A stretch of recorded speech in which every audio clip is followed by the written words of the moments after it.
The milieu man has, by now, become the establishment's apologist, was Algren's view of the new criticism, an ahistorical interpretation of literature. The pall of American commercial life seeped into the minds of the middle class and lulled it into happiness with prosperity. The glorification of self-promoted men like Hugh Hefner had removed the desire even to find compassion. The American intellectual's surrender to the Cold War was devastating to Algren. Derided for writing about, as Ada Predinger described them, such animals, you know. He continued to be unable to get a contract for a novel despite his solid gold literary reputation. Of American indifference to its social woes, he said, "I thought I'd make a dent. I didn't make the least dent." The loss in intellectual prestige he had suffered by being censored and financially manipulated by New York and Hollywood was accompanied for Algren by a loss in his belief that his work was wanted. Algren said that he stopped writing serious novels because of that environment. He said, to continue writing in that environment, he said, would have been to consider himself an artist with a capital A and not a human being. Of course, when he said that his work was not wanted, he meant in the United States, where responsibility-oriented existentialism did not find a home. Indeed, American writers, as in other cultures with intellectually oppressive regimes, began to embrace a literature of allegory and the absurd, exemplified by such writers as Thomas Pynchon and John Barth.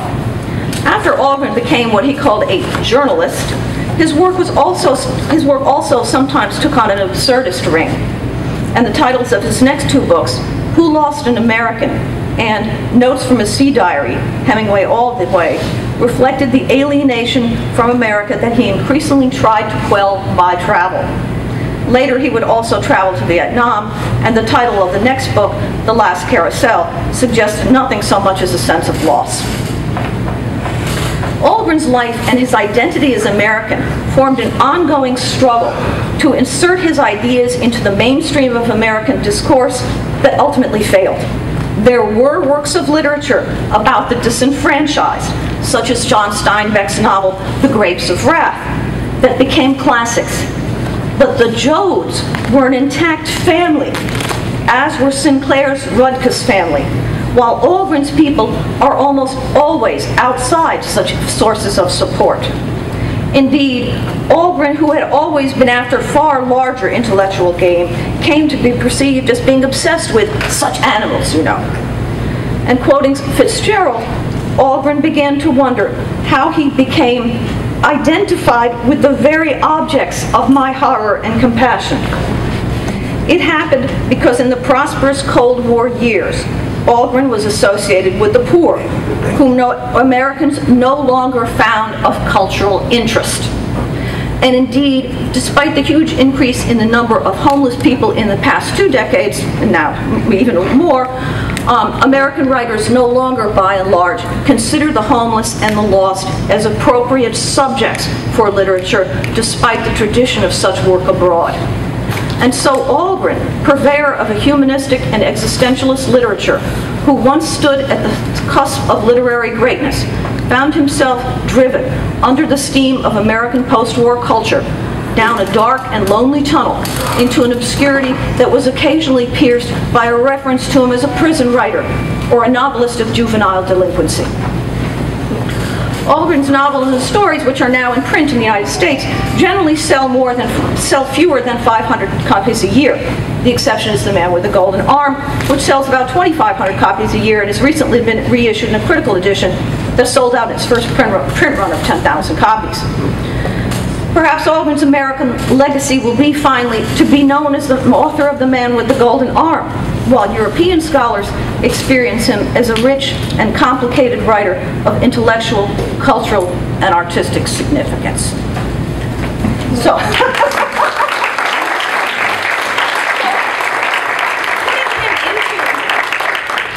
thank you. So putting him into, the social context, he just really couldn't adapt after the Cold War.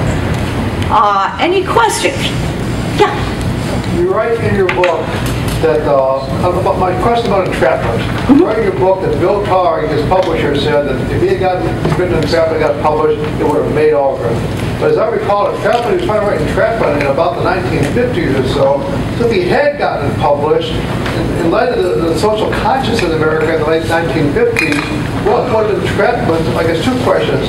Would it have made Algren if he got it published? Number two, what would have been the reaction of America if he got it published, we'll say in 1959 or 1960? Well, I'm sure, that by 56 or so, when he was trying to sell entrapment to Bill Targ, he had already been derided by many of these new critics. He did show entrapment around, but publishers were, already beginning to think of him as sort of passé, has-been, and what he showed wasn't his best. In other words, it still wasn't in perfect condition. So, he didn't get a contract for it. I don't know. It would depend on whether entrapment turned out to be a great book or not. And so, I really couldn't say. But the Cold War cultural criticism was still definitely a work in 56 and through the 60s. Does that answer your question? Okay. Anybody else have any questions? Yes. I was wondering about his last book. What do you think he was going for there? Because as an Algren fan, I cried to read the last book because so much of it is so terrible. The double stocking. Yes, it's awful. Yeah. Do you think he was trying to do the same thing there and just wasn't up for it, or what do you think happened there?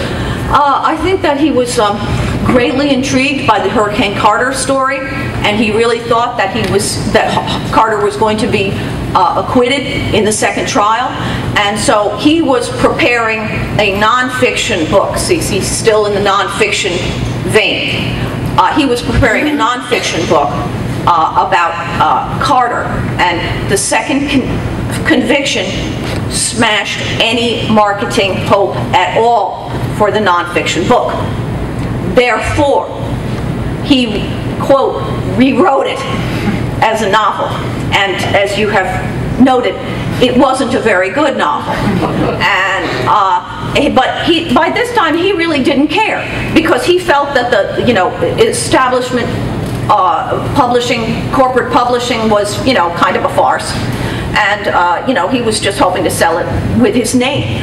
And I think he was offered, it says in the back of my book, I can't remember the original figure, somebody offered him $15,000. Of course, he was hoping for much more. And then he died. And then the person who acquired the manuscript paid $7,000 for it. And I wrote that in the epilogue in the book. I got a nasty letter from the man. Okay. But yeah, I mean, he of course would never say himself that he didn't think it was a good book, because that's not what you say when you're trying to sell a book. I was profoundly disappointed in it. Yes, Art. Wonderful wrap-up you did. Thank you. And I'd like to add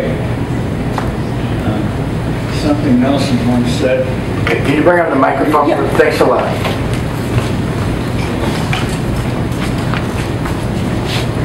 When he came back from service in the Army, he said he was very jealous because all the other medical people had collected drugs and were selling them at great profits in Rome. And he said, it made me think that when I had been in Europe, I should have filled my footlocker with Henry Miller. And Nelson had funny ideas about becoming rich. And one thing that he did that my wife was especially mad about, my wife was a rare book dealer, he sold the original manuscript of The Man with the Golden Arm to somebody who pestered him and bought him a free lunch in New York. He sold it for $250 plus lunch. And that was the ambit of his financial interest. Yeah. Yes, as I was saying to Sue yesterday, yeah, he was a gambler and so forth, but I don't think fundamentally he was really that materialistic of a person, you know? And for instance, you know, the house in Gary, which we now see as a very modest house, you know, was to him, I mean, the American dream, you know, he'd sort of made it. Yeah, so he just wasn't really that materialistic of a person to begin with, but he did resent that he had this tremendous talent and was, you know, pushed aside in favor of less interesting work. Yeah. Can you give us any more information about his time that he spent here in Miller, and specifically about something that an ex-wife lived here as well? Just anything that you might know about? Yeah. Basically, he bought the house in Miller in 1950 after his first foray into Hollywood, where he had written a screen treatment with another man for Golden Arm, and John Garfield later died. John Garfield had wanted it as a vehicle, and John Garfield later died, and that sort of put an end to the movie. But yeah, so he bought it in 50, and I think he worked very well there for the first few years into the 50s, and he wrote the Chicago City on the Make there, and he wrote the Nonconformity there. You know, he did have a time of productivity. As you'll see if you read in my book, his extremely hasty remarriage to his ex-wife, Amanda, who he had contacted with again in Hollywood. She'd moved out to California and he looked her up. You know, came as he was rebounding from his relationship with Simone. And he simply wanted to put the relationship with Simone in the past over. And so I think that was the appeal of remarrying Amanda. Unfortunately, she gave up everything in Los Angeles, sold her house, sold her car, quit her job, and came, and he was just, you know, very depressed, and it was not the right situation for him, and he couldn't say, I don't want to get married, I'm sorry. He did marry. Amanda occupied the house she came in 53, and he around this time he started writing A Walk on the Wild Side. And so he tried to remain out of the house as much as possible. He traveled to Texas, he traveled to New Orleans, he wrote some of the book up in Saranac Lake in the Adirondacks. And he felt like he was just flying around, you know. But Amanda had countersued for divorce, and he couldn't get the house. Okay, so finally what happened was he mortgaged his own house, the one, you know, and bought another house for Amanda, which was on Maple Avenue, and the owner, the owners are here with us right now, and I haven't looked up. You'd have to go to the tax records to know how long Amanda lived in the house. I don't know, but I would suspect that his move back to Chicago was an attempt to escape that situation, which continued to be ongoing because she didn't go back to California because she didn't have anything there anymore. So, thank you. Okay, yeah. Yeah, I'm wondering if you could talk about the reception of your own book, the biography, and what that was. My biography got extremely good reviews.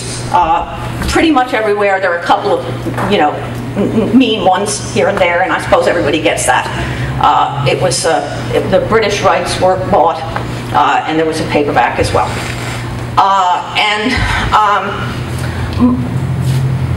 But Putnam my publisher, was at the time quite well known for publishing Dick Francis and other mass market novels. But they put a literary biography on every list so that they wouldn't look like a schlock house. They did not intend for these literary biographies, they weren't intended to make money. They were just a kind of PR show for the thing. So Bill, who's the guy? Brent Stewart. Brent Stewart. Yeah, the man who had the bookstore on Michigan Avenue. Brent. Yeah. He wanted to give a party for my book, and Putnam blew him off. So that just gives you a sense. So you had it just was not important to them at all. What'd you say? You had an Algren publishing experience. Yes, I had. Exactly. Yeah. No money to be made there. The paperback rights were sold for $600. This connection with Reuben Carter is the first I've ever heard. Oh, really? Was there any connection between Algren and, let's say, protest folk music, Bob Dylan, that 60s music scene? No, not really. No. He was significantly older than those people by that time, and he was, he left Chicago, and no, not really. Yeah. Yeah, one of the things I found interesting, and maybe you want to comment on it, anyone else, is that Algren's first story in Entrapment, Forgive Them, Lord. Oh yes, it's in, yes. Which one is that about? It's the black man who's visiting a prostitute and watches a lynching. And has to, otherwise he'll be killed, and he understands it. So, and his last novel, whether it's a good novel or not, I'm sure the short story, I'm sure the nonfiction would have been better. Probably should have wrote it anyways. Yeah. It would have turned out he was right. And, right, yeah, but he couldn't have known that. Yeah, no, obviously not. What I find interesting, to get to the question maybe you want to discuss or just talk a little bit, is that there wasn't a lot of white men writing in their first or second story about the black experience.